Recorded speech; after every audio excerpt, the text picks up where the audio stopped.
Hello everyone, I'm the Enforcer, and welcome to the breaking news. Please make sure to like, comment, and subscribe, and support us on Patreon, link in the description below. Today we have breaking news from just about every single corner of the world, as we have been able to hear that inside the Syrian Arab Republic, or at least what remains of the Syrian Arab Republic, now controlled by a rebel interim government, the Israeli armed forces have conducted a massive air campaign, targeting and destroying 250 former Syrian Arab Republic military locations, including ammunition depots, airfields, and naval bases, practically destroying any air and naval assets along with munitions that may be available to the future Syrian Republic that may form out of the ashes. Meanwhile, we have also been able to hear of some major activities happening inside of Damascus, as it does appear that a rebel interim government has been made today that will eventually attempt to create a longer lasting form of a Syrian Republic's government that will be amenable to largely the entirety of the population of Syria and the four main rebel factions that existed when the last hours of the war came.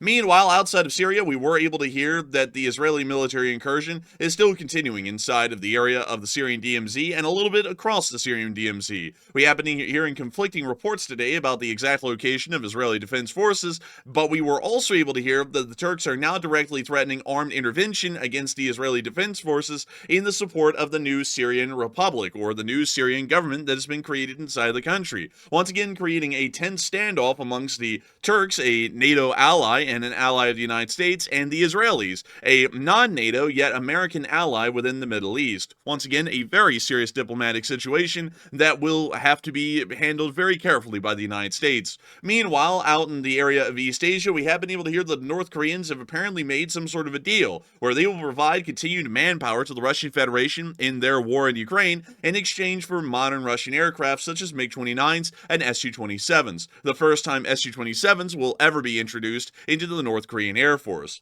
Meanwhile, it also sounds as though the People's Liberation Army Navy, as well as elements of the People's Liberation Army Air Force, are currently conducting a naval blockade of the island of Taiwan, possibly once again trying to conduct low-level coercion efforts against the nation of Taiwan, also officially called the Republic of China. Meanwhile, the Republic of China, also called Taiwan, is conducting war readiness drills in preparation for the eventual showdown that may happen with the People's Republic of China, also called Communist China. Meanwhile, outside of Asia, we have been able to hear in Eastern Europe some very concerning statements by the Belarusians, as they have now publicly stated that the nuclear weapons that were moved into Belarusian territory were not moved into Belarusian territory to be operated by Russian nuclear forces, but in fact are being operated and controlled by the Belarusian government itself, a blatant violation of the Nuclear Non-proliferation treaties, and once again showing that the Russian Federation and any of its allies in the Collective Security Treaty Organization are once again trying to push the envelope on what is considered nuclear escalation. Meanwhile, inside the Russian Federation, we have also been able to hear that the Russian Federation is continuing to upgrade a large amount of RS-23 Rubeshes into modernized Rubeshes, Oreshnik specifically, but we will be getting to that here in a little bit. And we were also able to see that a Ukrainian attack occurred at Simferopol in the middle of the Crimean Peninsula, and we also got to see that near Yenakiheve, just west of Orlivka, or actually east of Orlivka, that there was a major ammunition dump fire that happened today due to Ukrainian attack. There is loads and loads of news that we have to cover from really just about every single corner of the world. And moving on into our first major bit of news, we were able to hear that the Israelis are conducting large airstrikes currently against major ammunition dumps, airfields, and naval bases of the former Syrian Arab Republic. We were able to see that Assad's navy was wiped out overnight as an Israeli airstrike bombarded the port of Latakia and completely laid waste to any of the naval vessels that could have been used by a modernized Syrian Republic after Assad is now gone, and once again, only the charred remains of the vessels sit inside of Latakia port. Some people have misunderstood the location of this port and the exact area that Assad's vessels were at when they were destroyed and sank, some saying that they were actually at the port of Tartus. However, the port of Tartus was used by the Russian Navy as a staging point, not the Syrian Navy. The Syrian Navy actually used Latakia up until the very last day of the regime's collapse as the main harbor for their naval equipment and resources. And we can see right here that once again, much like the Russians, really only motor torpedo boats existed as the main bulk of the Syrian Navy. The Syrian Navy was not known as a massive seafaring navy, and neither did it really have to. The Syrian Arab Republic never really had any seafaring abilities, nor the ability to power project far beyond its territorial waters. And for this reason, practically all of their vessels were only made to operate within the confines of territorial waters, and therefore are much smaller in scale than the massive destroyers and cruisers that you would see in a navy such as the United States Navy or the British Navy for that matter. We can see that the smoke is still covering the port even at this moment, as it is quite obvious that the Syrian Navy, or any Syrian Navy for a future nation to rise out of Syria, will now long be gone.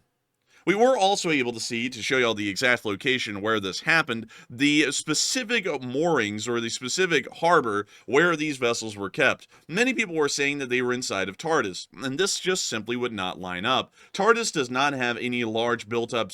skyscrapers or high-rises throughout the entirety of the town, and also their port is largely commercial, allowing for incredibly large wharves, and while we can see some Russian naval vessels stationed here inside of Tartus, this was not the Syrian Navy or the Syrian vessels that we saw on that clip just a moment ago. That was actually up at Latakia, directly within this wharf right here. As a matter of fact, you can actually see the exact same high-rises that were shown on the video, as well as the areas where these motor torpedo boats were moored side by side. In fact, they're the exact same class in the exact same spot of the port as they were before, showing that these airstrikes by the Israelis actually did occur inside the port of Latakia and not the port of Tartus, which is being reported in some areas and appears to be untrue due to a lack of research. Meanwhile, this is not the only thing that the Israeli Defense Forces have done overnight. According to a report that we have gotten, we were able to hear that the Israelis have attacked Syrian air bases, destroying dozens of aircraft as well, according to Syrian sources.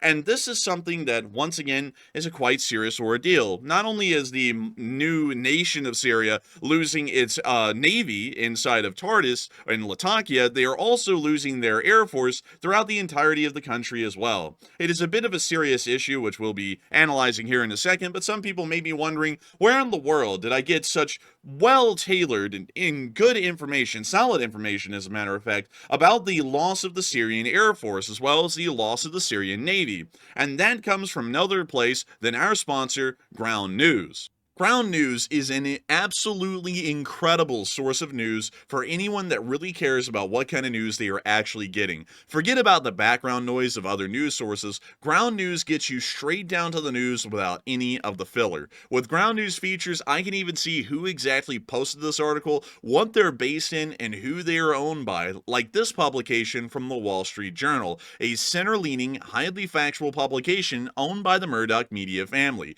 You can find a huge range of different perspectives, all compiled in one place so you can see what exact biases and credibility they have, and also who is funding the conversation. Ground News has really helped me to see through all the political nuance that exists in some of these topics, an important fact due to the enforcer's commitment to remaining politically neutral, and this helps us to remain politically neutral and factual here on the channel, only sticking to the facts just like they will help you to stick to the facts as well. Even better, they have interest feeds that help you to follow the stories that matter to you, like this one in Syria, or this one on Ukraine, or this one on Taiwan.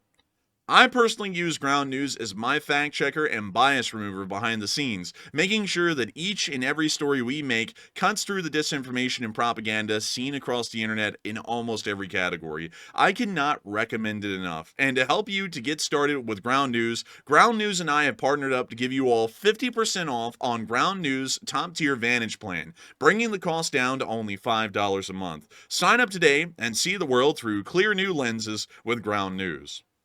And a big shout out once again to Ground News for sponsoring this news broadcast here. And moving on from that little bit of information, we were able to hear more additional information as well about the Israelis continuing to destroy the last remaining functional fighters of the Syrian Air Force, as pictures were being made today and surfacing on the internet, showing the absolute devastation that was caused at many of these hardened shelters inside of Syria, and the complete loss of helicopters and aircraft that could have possibly been salvaged and used by the future Syrian nation that takes over in this area. We also were able to hear some additional picture and video evidence as well of the attacks, which we were able to see right here. Once again, we are able to see the famous destroyed Russian Pantsir S-1 that is sitting on the one of the highways right outside of Damascus. From what we understand, this was not an Israeli airstrike that destroyed this vehicle. It was actually a rebel ground attack that destroyed the vehicle, with the Russians still inside, and it appears that the vehicle is still sitting on the highway to this day, as no one has really had the time to form a civil government that can take care of things such as getting a wrecker out onto the highway and getting this thing off and clearing the debris.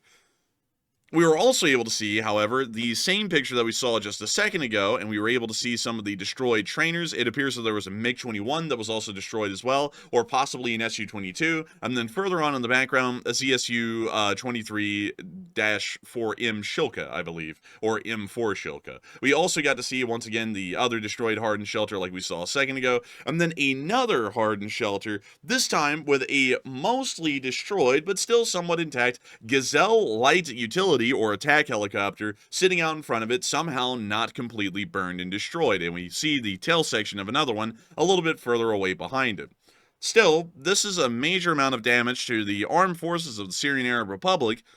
which no longer existed as of about 48 to 72 hours ago. All of this damage and all of these attacks were conducted by the Israeli Air Force, and we were also able to see that a large amount of ammunition depots were also hit and destroyed as well, as we were able to see the secondary explosion from this hit as large amounts of ammunition and debris began to rain back down from the skies after the Israelis hit an ammunition depot near to the city of Homs.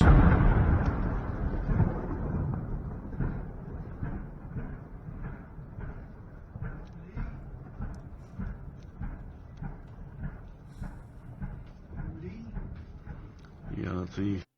And that's the end of that clip right there, but nevertheless giving us a pretty good look at what has been going on with the Syrian airstrikes that have been hitting the ports, air bases, and ammo depots of the former Syrian Arab Republic. Many people may be wondering, what is the exact objective here? As many have been hearing, and this is something that we can confirm, that this is one of the largest Israeli air operations in their nation's history. Over 250 sorties were conducted just overnight, with many of them destroying the key military installations and targets of the Syrian Arab Republic. From what we're generally understanding, the reason why the Israelis conducted this attack is because they believe that these weapons may fall into the hands of a certain group that we can't mention here on the video, but many of y'all know that we're already hearing that it's starting to crop up, and the United States Central Command has taken action to deal with that certain kind of an Islamic state that is beginning to pop up within the central area of Syria. Others have also heard the claim as well that they're wanting to stop the new Syrian government that will be forming inside the country from gaining access to any of these weapons, because they generally do not want these kinds of weapons to fall under the control of a new Syria at all. Either way, it is a very interesting thing, and the diplomatic repercussions and complications of such an action cannot be understated. The Syrian government is brand new, and we'll be getting to explaining what is happening in Syria governmentally here in a second, but nevertheless, it is brand new. Anything that happens to Syria at this moment is going to leave a long-lasting impression on what's actually going on in the region. We want to make it fairly clear that at this point, no Syrian rebel faction has ever conducted offensive action against the state of Israel, and neither has any of these groups shown any sort of willingness, at least at this point, to consider or even support hostile actions against the state of Israel in the future, either directly as a new Syrian government or by supporting Iranian operations and continuing to fund Hezbollah and Hamas inside of southern Lebanon and inside the Gaza Strip. We have never seen that any of these groups have really been wanting to do such a thing. However, the Israelis are already conducting a large amount of air attacks, 250 sorties, the largest number that we've ever seen in Israeli history, against the ammunition depots, airfields, and naval ports that this new Syrian government may need to use. And there are a great deal of positives and negatives that may come out of the Israeli action. For one, it may be denying the possibility, which it's a decent possibility at least in the moment, that some rebel groups may lose control of these weapon caches or may leave them unguarded due to a lack of manpower, and specific groups such as the Islamic State, that may be popping up in central Syria again, which many of y'all know about, may start to use those weapons against the new Syrian government and also possibly against the Israelis as well. By destroying the weapons outright, they are largely removing the ability for this to happen. However, on the other hand, one thing that they may be creating is already hostile relations with the new Syrian government. The new Syrian government is brand new and largely requires a great deal of arms and equipment to be able to start fielding itself an armed force that not only can be used outside of its borders in any kind of a defensive element, but also inside of its borders, considering that the Syrian situation on an internal political level is still highly fragile, and extremist factions and groups may start to rise up in the middle of the desert once again and will have to be put down by the Syrian government. While the Israelis may be trying to remove the ability of certain rebel factions or insurgent factions from popping up inside of Syria and having any kind of weaponry to work with, they're also completely destroying the new Syrian government's ability to raise their own army and fight against this group if they were to pop up, largely leaving this nation helpless and defenseless in the future in the short term strategically, considering that they have no heavy equipment to work with from this point, either on a naval level or on an air level for that matter. We also understand that because the ammunition depots have been destroyed, there will not be a large amount of ammunition to work off of once again, largely meaning that the new Syrian government will pretty much have an armed force that looks exactly like the rebels we just saw moving into Damascus the other day. They will just be armed with technicals, with heavy machine guns, and usually small arms, and that's about it. Maybe some RPGs here and there, but not really a lot, and it won't be enough to really give the deadly kind of blows that would be needed to a certain insurgent force that may be popping up in the central area of Syria even at this moment. We don't really know how this will play out in the long run. We don't really know if the Israeli action is a smart action or not so smart of an action, but to be entirely honest with y'all, if y'all would be wondering what is my opinion at this moment about the situation in Syria, I would generally say that this is stepping across a boundary. Everyone does have to understand that the Israelis have pretty good reason to believe that there are a large amount of hostile factions around them, and they wish them no good intent. That's quite obvious usually because of what's happening inside of southern Lebanon and the Gaza Strip. However, one cannot always go guns blazing into every single situation because sometimes you lose the opportunity to win at the diplomatic table, where a shot does not have to be fired in anger and things can be achieved quite easily. At the moment, once again, like I was saying, we have not seen any of these factions, even including the Harir al-Tasham, really showing any willingness to conduct any hostile actions against the state of Israel in the future. It appears that none of these groups actually have that ambition. So for the large part, we know that regardless whether the Syrian government of the future is Islamic and turns into an Islamic emirate, or if it's secular and turns into a secular federal republic form of government, whichever government takes charge of Syria really isn't going to be hostile against Israel. And therefore, Israel could largely see that Syria turns almost into an emirate like Jordan, the Kingdom of Jordan, which is largely neutral to Israel and in fact is somewhat actually amicable in the modern day to the Israelis on a governmental level. Syria could easily turn into something like that if we were to just leave them alone and allow them to turn into whatever government they would wish to turn into, as long as it's hopefully self-determining, but if it's not, we might be able to let that slide for now. The other thing that is a little bit of a major issue with this as well is that by moving in already and kind of going guns blazing into a situation we really don't know if we need to be going guns blazing into or not, we may start to create a great deal of animosity and hostility amongst the new Syrian factions, and they may start to change their ideology due to the changing atmosphere in the region against them finally coming to power. And with that in mind, it is highly possible that we may see the diplomatic situation reverses, and instead of the new Syrian Republic becoming a generally lukewarm Western ally or a major Western ally, they may start to turn back towards the Iranians and the Russians, realizing that there is a unstoppable force meeting an unmovable object. The Syrian government must turn into some form of a new government, and they must figure out what their place in this world will be. Considering that the Israelis are largely taking somewhat hostile action against them, especially with the airstrikes last night, which without a doubt can only be considered hostile against the new rebels because the largely was directed against all of the rebel factions, one has to consider that this will start to anger the Syrians. They will most likely demand some sort of an apology or some sort of military support from the Israelis going on into the future, and the Israelis will most likely refuse, considering that they just destroyed their arms supplies overnight because they don't really trust them with heavy weapons. The United States will largely stay steadfast with Israel regardless of what decisions they make, and this will start to show the new Syrian government that they may not be welcome in the Western world because the Israelis will just beat the hell out of them, and no one will really come by and say that that's going a little bit too far, especially considering that there isn't any aggressive action being taken. And with that in being considered by a new Syrian government, they may start to lean directly right back to where they came from, towards the Iranian and Russian side, because there's no real place for them to be made welcome inside of a new westernized Middle East. This is something that has to be seriously considered, and while I'm saying that this isn't exactly what's going to be happening or what may be coming down the pipe, in my personal opinion, I believe that the Israelis should just sit back. I believe, from what we're hearing right now with what's happening in the DMZ, that's largely okay, and I'll be getting into some of the misinformation that we've heard about that today. But this is generally not a good move to start conducting hostile actions like this against a brand new government and a brand new republic. It generally is better to just sit back and let them figure out what's going on through the chaos, and then let the new nation emerge out of the chaos, and then start to openly support them and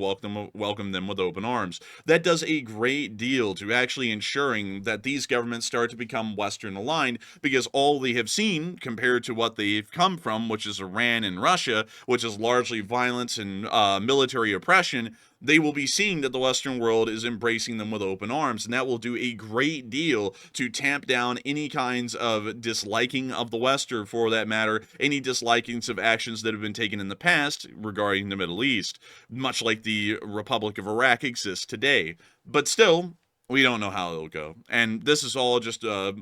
theory on my end, or more so trying to spitball, because really the other reality is that we haven't really heard any rebel force even protest this at the moment, at least on a public channel, so they might not even care, which is a bit of a possibility. I have a feeling that they would care, considering that they will inherit pretty much all of the equipment that's left over from the former Syrian Arab Republic once they create a new government. One would think that they would care. It doesn't really look like they care. So maybe it is an actual wise action by the Israelis to do something like this. Or maybe it isn't. Only time will tell, and hopefully whatever actions are being made in Syria right now will be good for the Western and American world on into the future, and we can finally create the homogenous pro-Western bulk inside of the Middle East that has been attempted for decades up to this point. Meanwhile, outside of that, we were able to hear that there is a very interesting incident going on at the Syrian DMZ, at least at the moment, and there has been a great deal of misinformation that has been going around that we have to address. While I'm generally saying that I do not believe what the Israelis are doing right now inside of the area of Syria with the large amount of airstrikes overnight was a wise move diplomatically, at least in my opinion at the moment, which doesn't really mean much, so we'll have to wait and see what actually happens there. We have been able to hear that a lot of people have been trying to turn the situation at the DMZ into a major ordeal, as we have been able to hear some reports today that have had no confirmation whatsoever that the Israelis had made it to the town of Katana, which is just 15 kilometers away from central Damascus.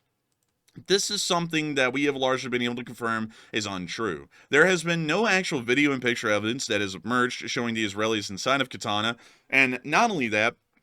we have not been able to find any additional information largely showing that the Israelis have moved in that far. This is something that we've been looking at this morning and hearing about, and so I had to go digging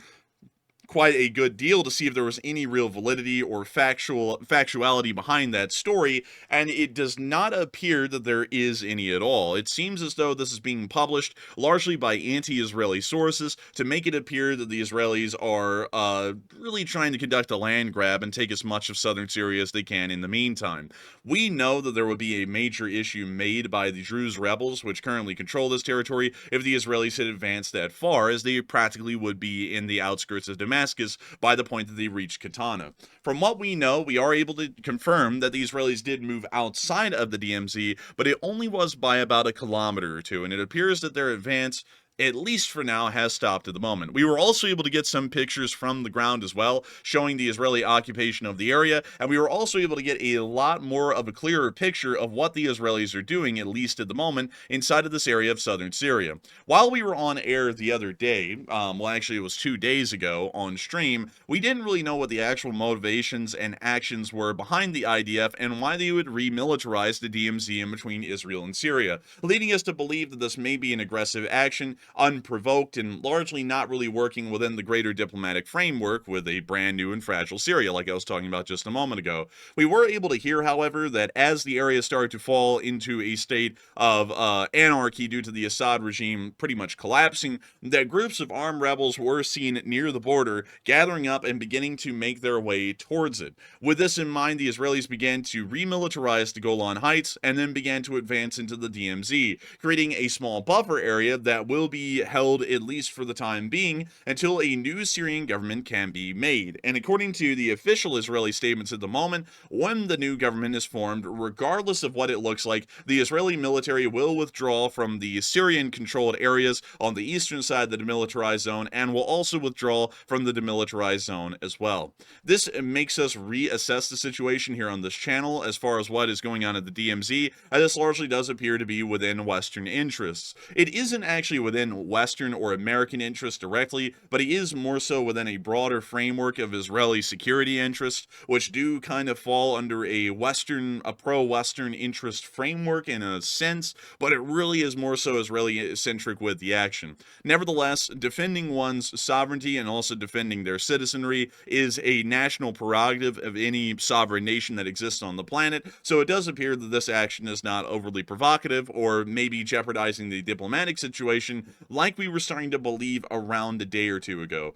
Also, we discredit the non-factual information about the Israelis being in Katana, and once again reminding ourselves that they're only at the foothills of Mount Hermon, and just a little bit beyond that, it is clearly falling within a general defense framework and not trying to aggressively take land and then possibly keep it decades into the future, administering it as a part of Israel, although officially it would still be a part of the new Syrian Republic. With this in mind, it does appear that this action is justified, while other actions will have to leave to the pages of history to decide whether those were incredibly good actions or not. Meanwhile, we can see that the area is finally getting a semblance of peace, as we have been able to hear that major cities are being put under police administration. This is an incredibly weird thing, and something that we actually did not expect, as the Islamic Emirate of Afghanistan, after the withdrawal of the United States and the collapse of the Republic of Afghanistan's government, went immediately into control by the Taliban, and largely the Taliban would run the major cities, really the only major city, which is Kabul, with the armed militias that came from the countryside. We have heard today that apparently rebel forces have issued an national order to withdraw fighters from major cities and deploy the police force to maintain law and order within these areas. This is a very interesting move, and is actually a very positive move, as it's starting to show that the rebels are working in unison to create some form of civil governance that once again will start to return the, at least civilian world, into a state of normalcy, especially within the major cities, where that's really the most important, at least at the time. This is something that is very big, and it's actually showing us that the rebels are working together to try and create an actual peaceful situation, and then allow the interim government to start sorting out the actual details on what a new Syrian government will look like, and who actually will control this next modern Syria. And according to additional information we've even heard that the brand new interim government has officially taken power. According to Spectator Index, they stated that the new Syrian government has officially taken power. From what we understand, this is most likely an interim government at the moment, which means that this isn't the final form of government. The best way to explain for a lot of our American viewers, which make up a majority of our audience here, what this government really is, this is more so like the United States of America from 1783 to 1787, when it was the, largely, crazily enough, it would actually be something along the lines of the United States of America, which was a confederation, which was where the federal government was weaker than the state governments and really had no actual power. And then in 1787,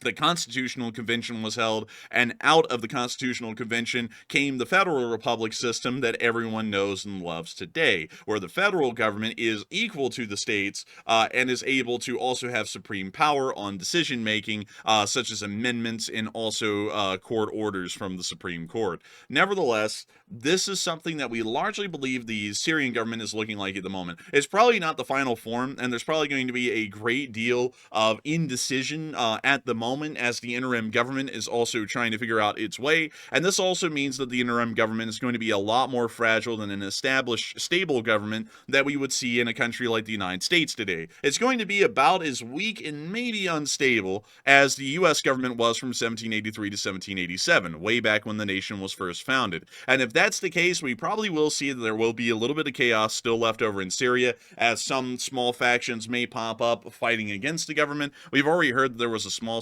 skirmish in Latakia today, which we didn't really cover here on this news summary because there was no video or picture evidence of it, and we really can't show that stuff here on these videos. But still, it does sound like they will be a little bit unstable for now. That's just what happens with interim governments, but stability will finally come around once an established, stabilized government is actually created to control the entirety of Syria. Until then, the different areas of Syria are still being administered by the rebel factions separately, but they are all working as a unified bulk at this point to try and figure out what will be best for Syria going forward. Meanwhile, while all of this is going on with the brand new Syrian interim government and the Israeli airstrikes were happening overnight, it appears that the Turks, which also have a invested interest in the area themselves, are already trying to assert themselves as a protector of the Syrians, as we were able to hear that President Erdogan has already made a statement today saying that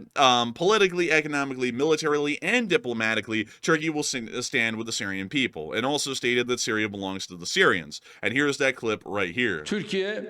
siyasi, diplomatik, ekonomik, askeri tüm kapasitesiyle bu tarihi mücadelesinde Suriye halkının hep yanında olacaktır. Hep söylediğimiz gibi Suriye tüm inanç grupları ve etnik kesimleriyle Suriyelilerindir. Geçmişte yaşanan acıların gelecekte inşa edilecek huzurlu, güçlü, müreffeh Suriye'ye giden yolu bir fener gibi aydınlatmasını temenni ediyoruz. Bunu gönülden diliyoruz.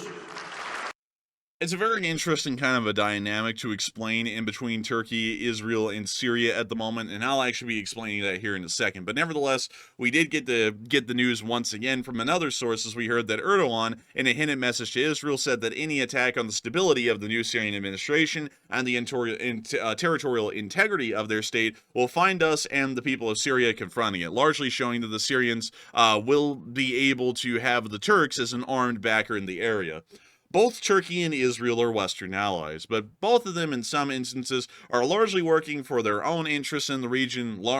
rather than really larger pro-Western or pro-American stances throughout the entirety of the Middle East. It's a little bit of a difficult thing to explain, especially in a very short amount of time that I have here on this video. This video is probably like 20 minutes long already, and many of y'all can realize that a lot of the stuff is really nuanced and would take about an hour to explain each of it, and I'm trying to figure out how to explain each major topic in about 5 to 7 minutes. But to very quickly explain what's going on here in between Turkey and Israel, many people will notice that Turkey and Israel are butting heads pretty aggressively these days. Israel and Turkey see each other as major competitors in the region. Israel largely is within a Western-aligned framework and an ally of the United States, but largely likes to operate on its own and also try and create a situation, or really a bubble around Israel, that will be beneficial to their own nation. Not really the West or the United States at large, but really beneficial just to themselves. The Turks are very similar, and the Turks only became like this about 30 years ago, really specifically about 20 years ago, at the turn of the new millennium. But the Turkish government, under the President Erdogan, has been trying to create a Turkish sphere of influence outside of the West entirely, but also not aligned with the Russians or the Chinese. Turkey, even now, much like they did at the very creation of the Ottoman Empire, sits at a crossroads in the world that is an incredibly important one, both economically and militarily. The Turks realize this even still and are trying to create a new form of an Ottoman Empire of a sort, not really trying to take over the lands that surround Turkey, but more so trying to draw every single country that used to be a part of the Ottoman Empire back under Turkish economic control. This includes areas of the Balkans, spanning almost all the way up to the Danube River itself, including countries like Romania and Croatia, as well as Serbia, and all the way down throughout the area of the Balkans in this area. And Turkey also seeks to try and find some way to economically pull in the Iraqis, the Syrians, the Jordanians, the Egyptians, and even the Israelis as well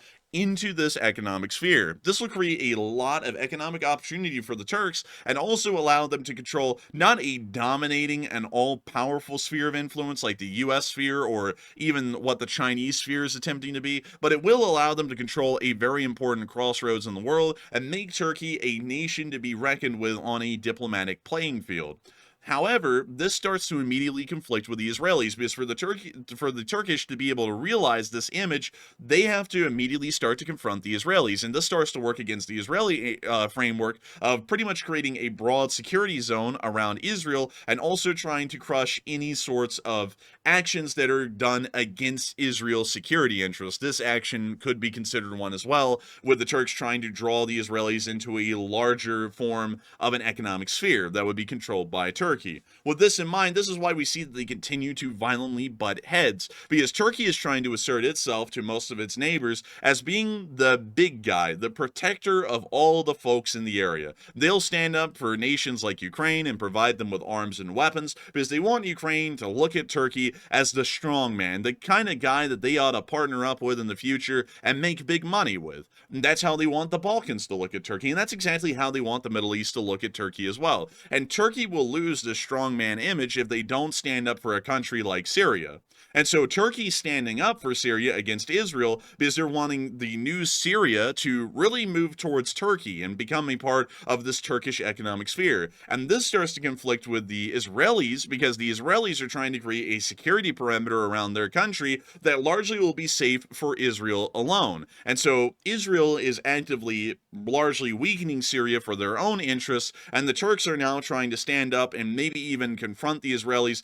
directly on the Syrians' behalf, so that way they'll look like a strong man and the Syrians will join them economically. It's a very complicated thing, and I'm really cutting this down a lot. This doesn't even do it justice. We'd have to explain about 100 years of history leading up to this point as to why this is happening this way, or why this even matters, or why they would work like this. But once you get the full framework of how all of this happens in the region and why the Turks and the Israelis are going at each other, it really makes a bit of sense from both perspectives. But of course, we here on this channel, we really don't care about what perspectives the Turks or the Israelis really have in their own particular interests, because that's pretty self-serving. We're largely looking at Western and American interests. America largely sets the tempo for what the Western world is doing. And what we want is just a Western-aligned homogenous bulk in the area, because that largely ensures security, and it also ensures that the oil that flows out of this area can largely be controlled by the Western world, the United States included, and not help to grow the Chinese majorly in an economic sense over the next few decades when oil will matter the most. Meanwhile, finally moving on out of the Middle East and on into the area of North Korea, we were able to hear that apparently the North Koreans have made some kind of a deal, at least according to Admiral Samuel Papero, the commander of the U.S. Indo-Pacific Command, as he has stated that the Russians have reached an agreement with North Korea to send MiG-29s and Su-27s to Pyongyang in return for the nation deploying soldiers to help with Moscow's invasion of Ukraine. This is a very interesting move, and it now appears that the North Koreans are using their own people as currency, not just to buy food, but to literally buy anything. They're now even buying aircraft with their own citizenry. And it's a very weird thing to see, because they're quite literally exchanging North Korean soldiers like they are some form of printed cash. And we'll be trying to see how that works out in the future. I don't know how much longer they can keep that going, to be entirely honest, at least on the Russian end, because I don't know how much equipment they can even give to the North Koreans. It's not like they have a lot, especially at this point after 3 years of a grueling war, but we'll see how that turns out in the future. It's still a bizarre thing to know that North Korea's only currency they can trade with is just their own people at this point. They literally just sell them off kind of like slaves, really, to the Russian Federation. But moving on from that and out of that area, we were even able to hear of a larger rising tensions down in the area of the Taiwan Strait, as we were able to hear that China is now creating a naval blockade in this area, according to what we've been able to hear, as China's military activity around the area today has formed two walls east of Taiwan that aim to secure control of the Taiwan Strait and block access of other countries. In short, what this is a war game attempting to create a naval blockade surrounding Taiwan to deny the West, and specifically the United States, the ability to rearm and resupply the Republic of China while it is engaging in war with the People's Republic of China. And it also appears that this war game is attempting to plan out what kind of possible resistance there may be to this action. We were also able to hear of a heavy People's Liberation Army Air Force presence in the area today, as 47 aircraft of the PLAAF were spotted in the region today, the highest it's ever been seen in 2 months. Of course, the Republic of China largely tries to downplay the situation that happens around their skies and waters on a military level, but once again, they do have to make some form of response, and today we have heard that they are now conducting war readiness drills. And according to the Republic of China's government, on December 9th, Taiwan's military on Monday initiated war preparedness drills after Chinese warships and Coast Guard vessels entered the Taiwan Strait and the West Pacific for long-distance missions. In a statement, the Ministry of National Defense, the MND, said that in addition to the maneuvers, the People's Liberation Army had designated 7 areas east of the coastal Zhejiang and Fujian provinces as temporary reserved airspaces areas until Wednesday. Such areas typically refer to airspace temporarily reserved and located for the exclusive use of specific users during a determined period of time. The PLA designated 7 reserve airspace zones east of Zhejiang and Fujian, according to the Republic of China Armed Forces, and have identified PLA Eastern, Northern, and Southern Theater Command naval formations, along with Coast Guard vessels entering areas around the Taiwan Strait and the Western Pacific, according to the MND. In response, the MND said it had initiated war preparedness drills at strategic locations nationwide and was working closely with the Coast Guard administration on appropriate countermeasures. Security officials quoted by local and foreign media have suggested that China is preparing to launch military exercises following U.S. stopovers made by President Lai Ching-te during a recently conducted tour of Taiwan's South Pacific allies. It does appear that the Chinese are once again trying to conduct a low-level coercion to ensure that the United States doesn't really ever legitimately really legitimize the Republic of China and officially recognize it as an independent nation, which is of course, a fairly standard thing. To make it sound like it wouldn't be a standard thing would be misleading. The Chinese are always seeking to create a united front of nations around the world that will never recognize Taiwan as a legitimate country. The United States, interestingly enough, is one of those very nations. We do not recognize Taiwan as an independent country. We recognize the People's Republic of China, also called the Communist Chinese on the mainland, as the actual China. We say that Taiwan is a breakaway region, at least according to our diplomatic statements from the Department of State here in the United States. And while Taiwan is a breakaway region and we don't recognize them as a legitimate country, we do respect the sovereignty of the Republic of China's government, meaning that while we don't officially recognize them, we semi-officially recognize them, and for that reason, there's a major Chinese roadblock on that diplomatic playing field to invading Taiwan, because we respect the sovereignty of the Taiwanese, and on that level, we would be largely actively involved in Taiwan's defense if it ever came to it. So with this in mind, that's kind of what the Chinese are trying to figure out. How far does that diplomatic alliance, or more so diplomatic support, go towards the Taiwanese these days? And it looks as though by attempting this blockade today, they're trying to see if they could try and hold off the United States from ever supplying Taiwan, and maybe game out if their Navy and Air Force could debilitate the Taiwanese quick enough for them to be able to roll in with the army on the island and take it over before the United States could ever even respond in a major way. That's probably what they're doing right now, but once again, it's showing that the Chinese still have some fairly sinister plans, even on into just the remainder of this decade, towards the Republic of China on the island of Taiwan. Meanwhile, outside of that news and inside the Russian Federation, we were also able to hear that the Russians, at least according to their propaganda numbers, are preparing a large amount of Oreshniks. According to the Russians, they say that they are able to produce 300 Oreshnik ballistic missiles annually, and that's a rate of 25 a month. And that's according to Military Watch magazine, by the way, but that's originally developed in the 80s, the missile is, and I'll show you all what kind of a missile it is specifically. It is the RS-23 Rubesh, and the RS-23 Rubesh is actually an intercontinental ballistic missile, well, technically an intermediate range, but it is just a long enough range missile that it actually classifies as an ICBM, if you really want to call it that. The Rubesh is pretty much what the Oreshnik is being modified out of. The Oreshnik is kind of once again trying to rebrand,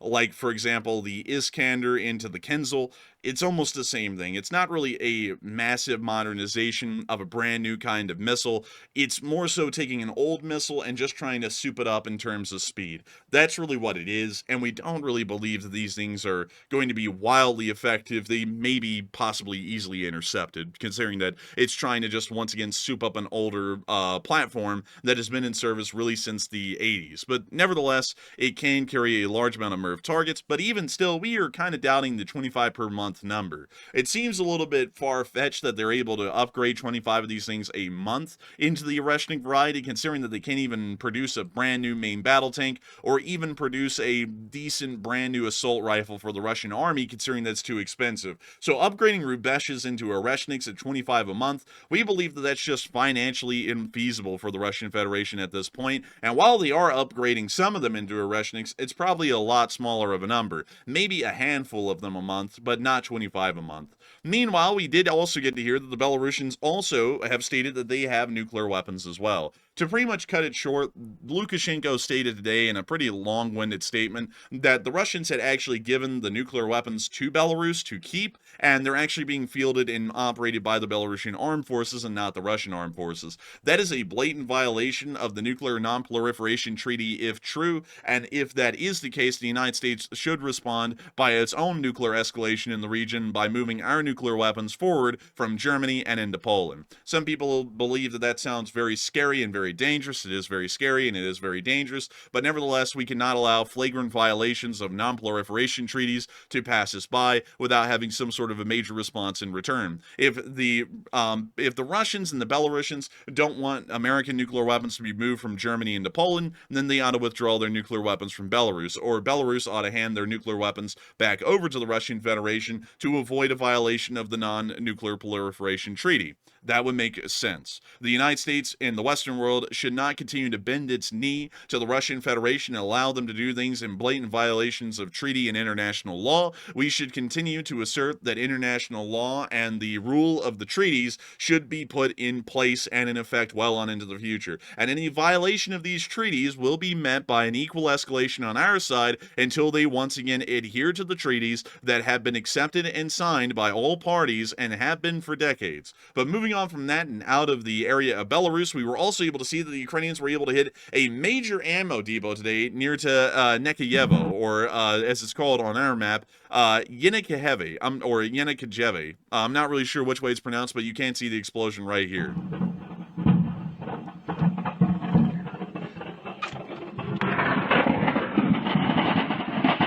And that sounds like a nice little snap, crackle, and a pop right there.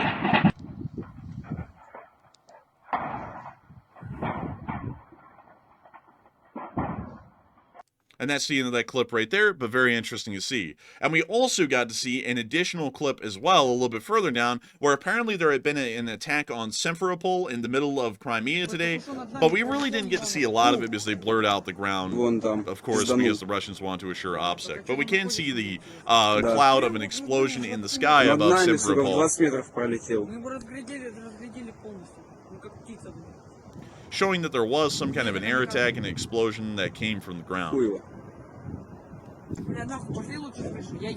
Ну, въебав он смачно. Сколько? Да.